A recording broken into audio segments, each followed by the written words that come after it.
Hello friends, in this video हम क्या discuss करने वाले हैं कि एनुअल इन्फॉर्मेशन स्टेटमेंट क्या होता है। आजकल आप लोग देख रहे होंगे किसी के पास इनकम टैक्स रिटर्न फाइल करा रहे होंगे, कुछ भी करा रहे होंगे, आपसे वो एनुअल इन्फॉर्मेशन स्टेटमेंट के लिए मांगते होंगे कि मतलब please provide this document in order to proceed further, या आपका क्रेडेंशियल्स लेके ये डिटेल्स एक्सट्रैक्ट करते हैं from the income tax portal. अब बेसिकली होता क्या है ये, it is just a annual information statement. मतलब आपने जो भी ड्यूरिंग द ईयर अर्न किया है उसका सब कुछ डिटेल होता है। If it is reported by the obligation to the financial institution. For example, आपने सैलरी अर्न किया है तो आपके एम्प्लॉयर ने दिखाया होगा एंड वो इसमें रिपोर्ट हुआ होगा। आपने बैंक इंटरेस्ट अर्न किया है वो भी इसमें रिपोर्ट होगा। एंड डिविडेंड, इवन आपने 5 रुपये भी मिला है, आपको डिविडेंड 10 रुपये मिला है, even a minor transaction will be captured with in this form AIS। तो इनकम टैक्स ये डेटा कहाँ से पिकअप करती है?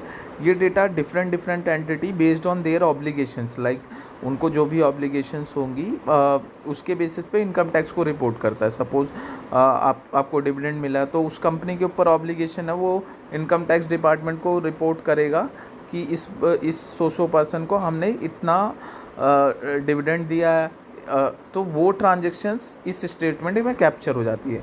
अब इसका अल्टीमेट ऑब्जेक्टिव क्या है? मतलब एनुअल इन्फॉर्मेशन स्टेटमेंट मतलब प्रोवाइड करने का ऑब्जेक्टिव क्या है गवर्नमेंट का? इसका ऑब्जेक्टिव ये है, एक तो कि गवर्नमेंट का टैक्स रिवेन्यू इंक्रीज़ हो। फर्स्ट ऑफ ऑल, पहले क्या होता था कि जैसे आप सेविंग बैंक का इंटरेस्ट, गवर्नमेंट के पास कोई भी ऑब्लिगेशन नहीं थी बैंक के पास कि कैसे इसको रिपोर्ट करना है, क्या करना है, कोई एज सच गवर्नमेंट के पास रिकॉर्ड नहीं होता था, तो लोग स्किप कर देते थे।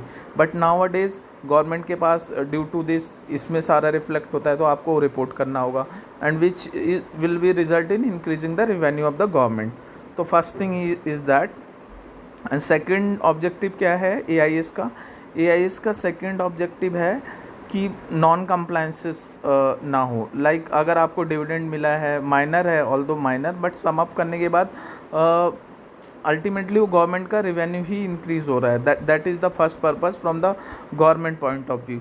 एंड सेकंड, समटाइम्स क्या होता है कि यूज़र को कुछ इनकम स्किप हो जाता है, मतलब उनको पता नहीं होता है। तो यूजर्स पॉइंट ऑफ व्यू से ये है कि जो रिपोर्ट करना चाहते हैं they can incorporate in their IT return while filing their income tax return. So ये एनुअल इन्फॉर्मेशन स्टेटमेंट्स का पर्पज़ है। बेसिकली हम अगर इसको just in few words summarise करना चाहें तो इसका अल्टीमेट ऑब्जेक्टिव है कि आपकी जो डिफरेंट ट्रांजेक्शन, लाइक आपने सेल ऑफ शेयर्स किया है, आपने सेल ऑफ प्रॉपर्टीज़ किया है, या आपको इवन रेंट मिला है तो वो किसी ने एज अ HRA क्लेम किया है, तो वो डिटेल्स भी विद इन AIS आ रहा है। मतलब your based on the obligation of different institution, they are giving you some benefit, they are also reporting to the income tax department. So government का objective यह है कि आप ज़्यादा से ज़्यादा टैक्स दें, एंड थ्रू दिस अगर आप कुछ भी मिसमैच करते हो, माइनर होगा, that's okay, but while processing their IT return, if they found you skip 1 lakh रुपये as a saving bank interest, then they will issue a notice. तो ये आप ज़रूर ध्यान में रखें, जो भी आपके AIS में रिपोर्ट हो उसको आप कंसिडर करें while filing your IT return. And that's all in this video.